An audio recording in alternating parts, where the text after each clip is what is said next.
आज़ाद बिंद नाम के एक शख्स की शादी सोनी बिंद से थी। सब तैयारियां हो चुकी थी, बारात लेकर वो निकल चुका था और जहां ये बारात पहुंचनी थी उनसे बात भी हो गई थी। कहा था 10 किलोमीटर बाकी है और हम आधे घंटे में पहुंचने वाले हैं।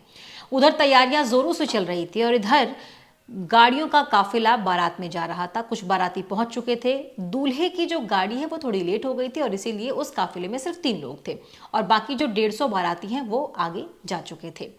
तभी दूल्हे की गाड़ी जो है वो बाकी गाड़ियों का, कुछ और भी गाड़ियां थी, उनका इंतजार करने के लिए सड़क किनारे रुक जाती है ताकि सब लोग साथ में ही आगे की तरफ बढ़े। क्योंकि रात हो चुकी थी, लगभग 9 बजे का समय था और हाईवे से ये गाड़ी जा रही थी। साइड में गाड़ी लगाकर इंतजार करने लगे दूल्हे वाली गाड़ी में जो भी लोग थे सवार। कुछ बाइक पर एक 2 लोग सवार थे और उन दोनों ने रात के वक्त भी सन ग्लासेस यानी काला चश्मा जो कि धूप के लिए इस्तेमाल करते हैं वो लगाया हुआ था, मुंह पर नकाब बांधा हुआ था और नंबर प्लेट पर गमछा बांधा हुआ था। यानी कि जो बदमाश थे ये अपनी आइडेंटिटी रिवील नहीं करना चाह रहे थे। साइड में जो गाड़ी खड़ी थी जो बाकी गाड़ियों का इंतजार कर रही थी, उस गाड़ी के शीशे पर इन बदमाशों ने खटखटाया और जैसे ही ड्राइवर के बगल में बैठे दूल्हे ने गाड़ी का शीशा नीचे की तरफ किया, इन बदमाशों ने अंधाधुंध फायरिंग कर दी। 3 गोलियां दूल्हे को लगी और वहां से वो फरार हो गए। फौरन ही दूल्हे को अस्पताल ले जाया गया, सबको जानकारी दी गई, फोन किया गया कि इस तरीके से हादसा हो गया है और बाकी जो बाराती थे वो भी वहां पर पहुंचे और उसके बाद लड़की का घर जहां पर स्वागत की पूरी तैयारी थी, खाना पीना बनकर तैयार था और सजावट आप देख सकते हैं किस तरीके से पूरा घर जो है वो खुशियों से झूम रहा था कि बस बारात आने वाली है और घर में शादी होगी। सब तैयार थे, सब खुश थे। जो बारात आने वाले थे उनके स्वागत की तैयारी थी, खाने पीने की तैयारी थी, लेकिन एक फ़ोन आता है और फ़ोन ये कि दूल्हे को गोली मार दी गई है और आनन फानन में सब लोग जो हैं वो अस्पताल की तरफ भागते हैं। घर में रोना चीखना मच जाता है और बहुत जो खुशियों का सेलिब्रेशन का जो माहौल था वो बिगड़ जाता है और मातम पसर जाता है। और अस्पताल में जब इस दूल्हे को ले जाया गया तो डॉक्टरों ने उसे मृत घोषित कर दिया। जिस समय ये घटना घटी तो उस समय मैं उस जहाँ पर घटी थी मैं उस गाड़ी में उपस्थित था और वो जो 2 थे वो एक बैग आया, सब कह रहे थे कि अपाची गाड़ी थी, वो अपना मुंह ढके थे। मुंह ढकने के साथ अपना नंबर प्लेट जो था उनका वो भी ढका था, रुमाल से बंधा था। और वो एक बैग आकर मेरे भाई पर 3 गोली चलाकर सामने से भाग गए। मतलब पहले बगल चलाए 2 और सामने से एक चलाकर भाग गए।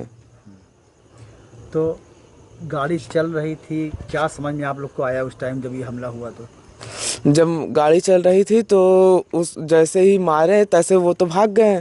तब हम लोग कहें कि अगर उनके पीछे जाएंगे तो उसका और भी हालत ख़राब होगा, इसलिए वो उसे हिमांशु कहें कि इसका मतलब खून पकड़ो और ड्राइवर कहें कि वो मतलब लेकर चले हॉस्पिटल, जो हबीब हॉस्पिटल था सामने, हाँ उस हॉस्पिटल में। जो जो आपके भाई थे, गोली लगने के बाद उनसे कुछ बात हो पा रही थी आपकी? वो सिर्फ बोल रहे थे मतलब मैं हिमांशु नहीं बच पाऊंगा। क्या समझ में आ रहा कि ये घटना घटी क्यों, कुछ पता चल रहा है? शायद दुश्मनी निकालने के लिए वही होगा, और क्या हो सकता है। जब गोली चली तो कितने लोग और गाड़ी में थे और आप लोग की क्या हालत थी उस समय? हम 2 लोग थे, एक टोनी भैया बगल के थे और हिमांशु नाम था एक को, और 2 छोटे से लड़के थे और एक ड्राइवर थे। तो जब गोली चली तो आप लोग को कैसा लगा, मतलब कितना डर लगा, क्या आप लोग को लगा उस समय? कुछ समझ में आ रहा था लोगों को? क्या समझ में आएगा, अगर अचानक गोली चलेगी तो वही घबराहट होगा।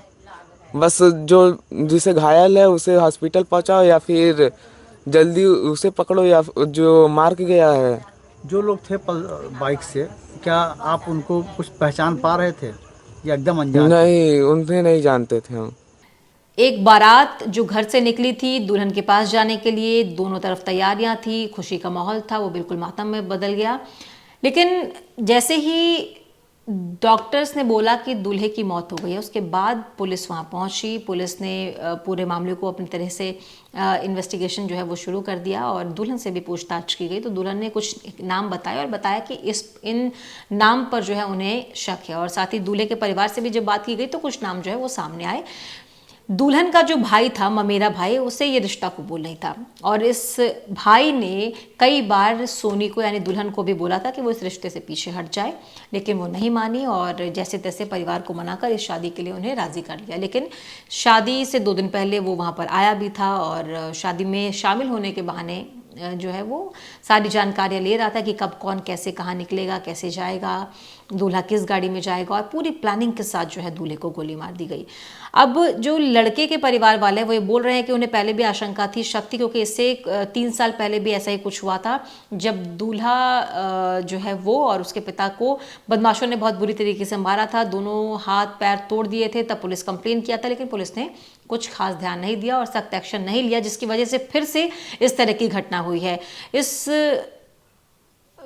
पूरी स्टोरी में फिल्मी अंदाज में बदमाशों ने बीच सड़क पर, हाईवे पर दूल्हे को गोली मार दी, दूल्हे की मौत हो गई और एक परिवार बसते बसते उजड़ गया। लेकिन जैसे ही ये घटना जो है वो वायरल होने लगी, लोगों तक पहुंचने लगी, पुलिस और ज़्यादा एक्शन मोड में आई। पुलिस ने 5 टीमें बनाई और अब इसमें शामिल कई सारे लोगों को पुलिस ने हिरासत में लिया है और 3 का एनकाउंटर पुलिस ने किया है। उनको गोली लगी है और वो अस्पताल में है, उनका इलाज किया जा रहा है, जो बदमाश इसमें शामिल थे। लेकिन जो मेन आरोपी हैं अभी भी वो 3 मेन आरोपी पुलिस की गिरफ्त से बाहर है।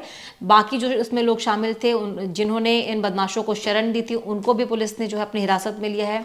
3 का एनकाउंटर भी पुलिस ने किया है। एक को पुलिस ने और भी गिरफ्तार किया, यानी कि 4 लोग को पुलिस ने गिरफ्तार किया है। लेकिन मुख्य आरोपी अभी भी फरार है, जिन पर पुलिस ने इनाम राशि रखी है। लेकिन इस तरीके से एक लव स्टोरी का अंत जरूर हुआ। हालांकि ये भी बात सामने आई है कि जो दूल्हा है उस पर खुद भी कई सारे केसेस हैं, पहले उस पर बहुत सारे मुकदमे रहे हैं और उसकी भी हिस्ट्री कुछ खास नहीं रही है। लेकिन इस मर्डर के बाद पुलिस अब और ज़्यादा एक्टिव हो गई है। आज़ाद बिंद नाम के एक युवक की बारात थाना खेतसराय क्षेत्र में जा रही थी। जिस लड़की से इस युवक की शादी तय हुई थी, उस लड़की का एक रिश्तेदार प्रदीप बिंद इस शादी से नाराज चल रहा था, जिसकी वजह से आज उसने अपने एक साथी रवि यादव के साथ में मोटरसाइकिल से आके दूल्हे के ऊपर फायर कर दिया। घायल व्यक्ति को अस्पताल पहुंचाया गया, जहां पर डॉक्टरों ने उसे मृत घोषित किया। परिजनों से प्राप्त तहरीर के आधार पर सुसंगत धाराओं में अभियोग पंजीकृत कर लिया गया है। अभियुक्तों की गिरफ्तारी के लिए पुलिस टीमों का गठन किया गया है। शीघ्र ही इनकी गिरफ्तारी सुनिश्चित की जाएगी।